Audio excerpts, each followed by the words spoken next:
ఐటీలో ఎంట్రీ కావాలా? Trainee software engineer గా అజా కోడింగ్ ట్యూటర్ లో 2 వీక్స్ ట్రయల్ పీరియడ్ లో వెంటనే చేరండి.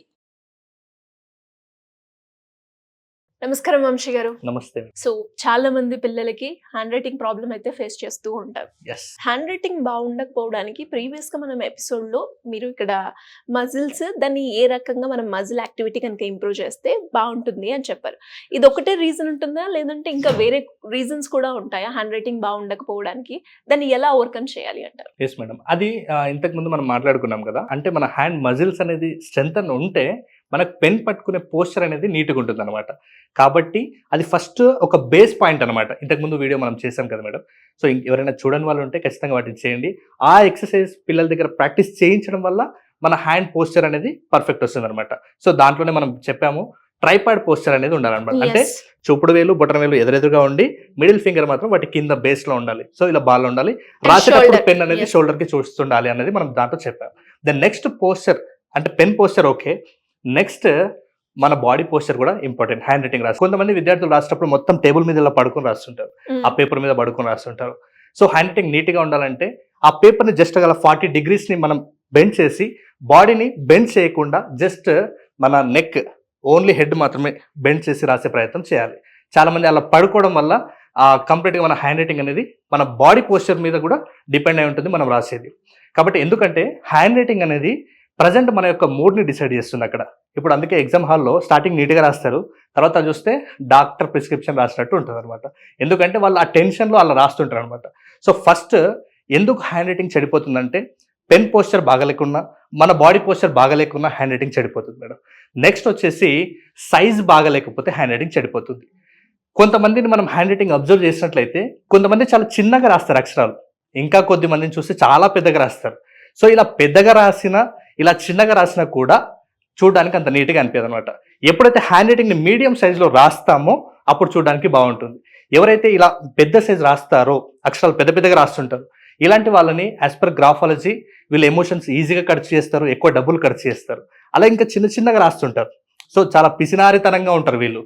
సో గ్రాఫాలజీ ప్రకారంగా మన హ్యాండ్ రైటింగ్ అనేది కంప్లీట్ మన మూడ్ని మన బిహేవియర్ని కూడా చెప్పే ఒక సబ్జెక్ట్, దాన్నే గ్రాఫాలజీ అంటారు. సో ఇది మనం కరెక్షన్ చేసుకోవడమే గ్రాఫోథెరపీ. సో నేనేమంటున్నానంటే సైజ్ కూడా చాలా మ్యాటర్ అవుతుంది మన హ్యాండ్ రైటింగ్ బాగుండడం కోసం. నెక్స్ట్ వచ్చేసి షేప్. కొంతమందికి మనం A to Z లెటర్స్ తీసుకున్నట్లయితే ఒక్కొక్కరు ఒక్కొక్క షేప్లో రాస్తుంటారు. హ్యాండ్ రైటింగ్ చెడిపోవడానికి మెయిన్ రీజన్ వచ్చేసి షేప్. వీళ్ళకి ఏ షేప్లో రాయాల్సింది ఆ షేప్లో రాయరు. కొంత వంకర రాయడం, లేకపోతే ఇంకా అంటే వాటిని తిప్పి తిప్పి రాయడం ఇలాంటివి చేస్తుంటారు. సో వీటి వల్ల హ్యాండ్ రైటింగ్ అనేది చూడడానికి అంత బాగుండదు. దెన్ నెక్స్ట్ ఎందుకు హ్యాండ్ రైటింగ్ బాగుండదంటే స్పేసింగ్ వల్ల. ఇప్పుడు ఒక వర్డ్ నుంచి ఇంకొక వర్డ్ రాసేటప్పుడు వాళ్ళు ఇచ్చే ఆ స్పేస్ అనేది కొంతమంది చాలా ఎక్కువ ఇస్తారు, ఇంకా కొంతమంది అయితే అసలు స్పేస్ ఉందా లేదా అనేది కూడా ఫైండ్ అవుట్ చేయాలన్నమాట. సో ఈ స్పేసింగ్ వల్ల ఏమవుతుందంటే చూడడానికి అంత నీట్గా ఉండదు. సో ఒకవేళ మనం అన్నింటికి ఒకే రకమైన స్పేస్ ఇస్తే చూడడానికి నీట్గా అనిపిస్తుంది. కాబట్టి మనం హ్యాండ్ రైటింగ్ ఎందుకు బాగలేదంటే ఒకటి సైజ్ చూసుకోవాలి, తర్వాత షేప్ చూసుకోవాలి, తర్వాత వచ్చేసి స్పేసింగ్ అనేది బాగుందా లేదా చూసుకోవాలి. నెక్స్ట్ వచ్చేసి ఎందుకు హ్యాండ్ రైటింగ్ బాగుండదు అనడానికి ఇంకో రీజన్ స్లాంట్ బాగుండదు కొంతమంది. అంటే ఇప్పుడు హ్యాండ్ రైటింగ్ రాసేటప్పుడు 3 రకాలుగా రాసే వాళ్ళు ఉంటారు మేడం. ఒకటేమో లెటర్స్ ని స్ట్రైట్ గా రాస్తారు, అంటే 90 degrees లో రాస్తారు. ఇంకా కొంతమంది రాసేటప్పుడు లెఫ్ట్ కు బెండ్ చేసి రాస్తారు హ్యాండ్ రైటింగ్. ఇంకా కొంతమంది రాసేటప్పుడు రైట్ కు బెండ్ చేసి రాస్తారు. సో ఈ లెఫ్ట్ స్లాంట్, రైట్ స్లాంట్. ఎవరైతే లెఫ్ట్ స్లాంట్ రాస్తారో వాళ్ళు ఇంట్రోవర్ట్స్, ఎవరైతే రైట్ స్లాంట్ రాస్తారో వాళ్ళు ఎక్స్ట్రావర్ట్. సో ఏదైనా ఫీల్ ని ఎక్స్ప్రెస్ చేసే మనస్తత్వం ఉన్న వాళ్ళు. అయితే ఈ లెఫ్ట్ స్లాంట్ ని ఎవరైనా రాసే వాళ్ళు ఉంటే ఇమీడియట్ గా దాన్ని రైట్ స్లాంట్ కి మార్చే ప్రయత్నం చేసుకోండి. అప్పుడు right slant is right slant, అంటే అదే మనకు నీట్ గా కనిపిస్తుంది, అంటే చూడడానికి నీట్ గా ఉంటుంది, మన ఆ పేపర్ కూడా కంప్లీట్ గా చూసిన వెంటనే చదవాలనిపిస్తుంది. కాబట్టి స్లాంట్ అనేది చాలా చాలా ఇంపార్టెంట్. దెన్ ఫైనల్ ఎందుకు పిల్లలది హ్యాండ్ రైటింగ్ బాగుండదంటే ఇంగ్లీష్ లో జోన్స్ అని ఉంటుంది మేడం. ఈ జోన్స్ ని కరెక్ట్ గా మెయింటైన్ చేయరు చాలా మంది స్టూడెంట్స్. ఇప్పుడు ఇంగ్లీష్ లో అప్పర్ జోన్ లెటర్స్ ఉంటాయి, మిడ్ జోన్ లెటర్స్ ఉంటాయి, లోయర్ జోన్ లెటర్స్ ఉంటాయి. ఇప్పుడు ఫర్ ఎగ్జాంపుల్ ఈ జోన్స్ గురించి క్లారిటీ చెప్పాలంటే జస్ట్ ఒక పదం ల్యాంప్ అని తీసుకోండి మేడం. ఇప్పుడు ఫర్ ఎగ్జాంపుల్ అది ల్యాంప్ అంటే మనం పైన టచ్ అవుతుంది, అంటే 4 రూల్ నోట్స్ తీసుకున్నట్లయితే టాప్ లైన్ టచ్ చేస్తుంది. సో ఈ ఎల్ అనేది ఏంటంటే అప్పర్ జోన్ లెటర్. LAM ఉంది కదా మేడం, అది 2 మిడిల్ లైన్ లో రాస్తాం. AM ఇవి mid zone letters. Next lamp లో LAMP ఉంది, ఈ పి అనేది మనం ఈ లాస్ట్ లైన్కి టచ్ అయ్యేటట్టు రాస్తాం.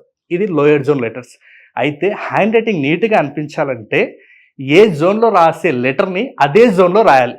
మరి హ్యాండ్ రైటింగ్ ఎందుకు నీట్గా కనిపించదు ఈ జోన్ వల్ల అంటే, కొంతమంది లోయర్ జోన్ రాసేది అప్పర్ జోన్ రాస్తారు, కొంతమంది మిడిల్ జోన్ రాసేది లోయర్ జోన్ రాస్తుంటారు. దీనివల్ల ఏమవుతుందంటే హ్యాండ్ రైటింగ్ అనేది షేప్ అవుట్ అవుతుంది.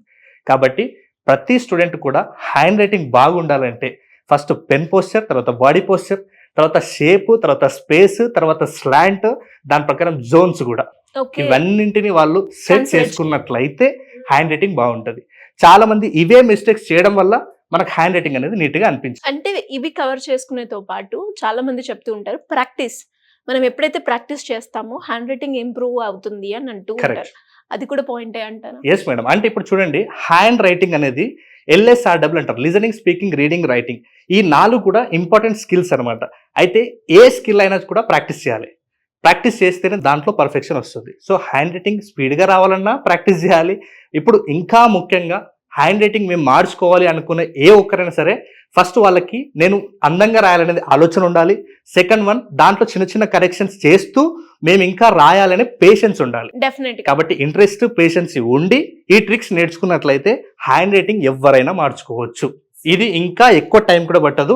నా దగ్గరికి వస్తే జస్ట్ 1 డేలోనే హ్యాండ్ రైటింగ్ చేంజ్ చేసి పంపిస్తాను. చాలా మంది పిల్లలు ఎస్పెషల్లీ టాపర్స్గా రావాలి అండ్ దాంతోపాటు మెమరీ పవర్ పెరగాలని కోరుకుంటూ ఉంటారు. ఏదైతే ఎఫర్ట్స్ పెడుతూ ఉంటుంటారో కొన్నిసార్లు ఎగ్జామ్ దగ్గరికి వెళ్ళేసరికి మర్చిపోయేది మనం ఎక్కువగా చూస్తుంటున్నాం. వాళ్ళకి సంబంధించి స్టడీ టిప్స్ కావచ్చు, మెమొరీకి సంబంధించిన కొంత అనాలిసిస్ అండ్ దాంతోపాటు టెక్నిక్స్ కావచ్చు మన దగ్గర ఏమైనా ఉండే అవకాశం ఉంటుందా? ఫర్దర్గా క్లాసెస్ ఏమైనా ఉన్నాయా? Yes madam. నెక్స్ట్ వచ్చేసి మనం ప్రతి సండే కూడా టాపర్ స్టడీ సీక్రెట్స్ అని ఒక కంప్లీట్ స్టడీ బ్లూ ప్రింట్ని ఇవ్వబోతున్నాం మేడం. ఇది కంప్లీట్గా 3 hours వర్క్షాప్ అనమాట. ఇది ప్రతి సండే 10 o'clock నుంచి 1 PM వరకు ఉంటుంది. అంటే మార్నింగ్ 10 నుంచి 1 PM వరకు ఉంటుంది. సో ఈ క్లాస్కి ఎవరైనా అటెండ్ అవ్వచ్చు. చాలా మంది స్టూడెంట్స్కి ఎలా చదవాలో క్లారిటీ ఉండదు, ఎలా రివిజన్ చేసుకోవాలో క్లారిటీ ఉండదు, ఎగ్జామ్ హాల్లోకి వెళ్ళినప్పుడే ఒక టెన్షన్కి గురవుతుంటారు. సో ఇలాంటి అందరి కోసమే అంటే చాలా ఈజీ వేలో అందరూ ఇలాంటి టెక్నిక్స్ నేర్చుకొని అందరూ సక్సెస్ఫుల్గా మార్క్స్ తీసుకొచ్చుకోవాలని ఈ study secrets, topper study secrets అనేది వర్క్షాప్ని డిజైన్ చేయడం జరిగింది. ఇది 3 hours ఉంటుంది madam. Okay, every Sunday 10 to 1 PM వరకు. 10 to 1 PM. దీని కాస్ట్ వచ్చేసి అందరికీ రీజనబుల్గా ఉండాలనేసి జస్ట్ 199 రూపీస్ మాత్రమే. 199 రూపీస్ మాత్రమే. సో ఎవరైనా సరే అప్రోచ్ అవ్వచ్చు. అంటే స్టడీస్కి సంబంధించి ఏదైనా ఈ క్లాసెస్ వరకు మాత్రమే అన్న బౌండరీ ఏమైనా ఉందా? ఎవరైనా సరే అటెండ్ అవ్వచ్చు. ఎవరైనా అటెండ్ అవ్వచ్చు. ఎందుకంటే నేను ఈ వర్క్షాప్ డిజైన్ చేయడానికి ముఖ్య ఉద్దేశం వచ్చేసి అందరూ చదవండి అని అంటుంటారు, కానీ ఎలా చదవాలనే విషయాలు తెలియక చాలా మంది స్టూడెంట్స్ ఆగిపోయారు. సో ఎలా చదవాలి, ఎలా గుర్తు తెచ్చుకోవాలనే విషయాల పట్ల వాళ్ళకి క్లారిటీ ఇచ్చి ఎగ్జామ్స్ వాళ్ళని కూడా ఈవెన్ వాళ్ళు ఎలా ఉన్నా సరే వాళ్ళని కూడా ఒక టాపర్స్ చేయాలంటే జస్ట్ ఫాలో అవ్వాల్సింది కొన్ని సీక్రెట్స్ ఉంటాయి. ఆ సీక్రెట్స్ తోటి నేను 3 hours వర్క్షాప్ని డిజైన్ చేశాను అనమాట. డెఫినెట్గా. సో ఎవరైనా సరే ఈ వీడియో కనుక చూస్తూ ఉంటే అటు పేరెంట్స్ అయినా సరే పిల్లలైనా సరే ఒకవేళ మీ పిల్లల్ని కూడా ఈ క్లాసెస్లో ఈ వర్క్షాప్లో జాయిన్ చేయించాలి అనుకుంటే ఎవ్రీ సండే 10 to 1 అంటే 3 hours సెషన్స్ తీసుకోవడం జరుగుతూ ఉంటుంది. చాలా పెద్ద ఇంపాక్ట్ని క్రియేట్ చేసే అవకాశం ఉంటూ ఉంటుంది. ఇంతకుముందు ఫీడ్బ్యాక్స్ మీరు చూసినా మీకు ఒక ఐడియా ఉండొచ్చు. సో ఎవరైనా జాయిన్ అవ్వాలి అనుకుంటే, డీటెయిల్స్ తెలుసుకోవాలి అనుకుంటే కింద స్క్రోల్ అవుతున్న కాంటాక్ట్ నెంబర్ని కాంటాక్ట్ చేయొచ్చు. థ్యాంక్ యూ అండి. Thank you so much. Thank you.